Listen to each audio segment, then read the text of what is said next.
Hello বন্ধুরা, তো আজকে আমি রান্না করব লাইলন টেক্কা মাছ। তো দেখো, আমি মাছের নাম জানি না, আমাকে বাজার থেকে এনে যা নাম বলেছে তাই আমি তোমাদের বলে দিলাম। আর মাছটা বেশ বড় ছিল, আর দেখো মাছের টুকরোগুলো বেশ বড় বড়। তো দেখো, কড়াইয়ে সর্ষে তেল দিয়ে দিয়েছি, তেল গরম হয়ে গেছে, মাছগুলো ছেড়ে দিলাম। এই মাছগুলো কিন্তু আমি বেশি লাল করে ভাজবো না, একটু হালকা করে ভেজে তুলে নেব। আর এদিকে দেখো, কাঁচা লঙ্কা, রসুন আর সর্ষেটা তোমাদের দেখিয়ে দিলাম, আর একটা টমেটো, এটা পেস্ট করে নেব। এ দেখো, মাছগুলো ভাজা হয়ে গেছে, এই মাছটা তুলে নিলাম। এবার আর সব মাছগুলোও আমি ভেজে তুলে নেব। আর এই দেখো, এবার এই মাছগুলো তুলে নেওয়ার পর আমি কড়াইয়ে মাছ ভাজা তেল রয়ে গেছে, তার মধ্যে দিয়ে দিলাম কালো জিরে, সাদা জিরে আর পেঁয়াজ কোচানোটা।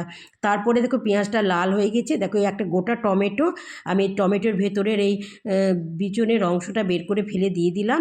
তো দেখো, এটাও ভাজা হয়ে গেছে। তারপরে দিয়ে দিলাম সর্ষের পেস্টটা, তারপরে দিয়ে দিলাম হলুদ, লবণ আর স্বাদের জন্য চিনি।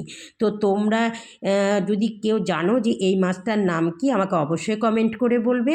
তো দেখো, মশলাটা কষা হয়ে গেছে, এক বাটি মতো জল আমি দিয়ে দিলাম, ঝোলটা ফুটে গেছে, আমি মাছটা ছেড়ে দিলাম।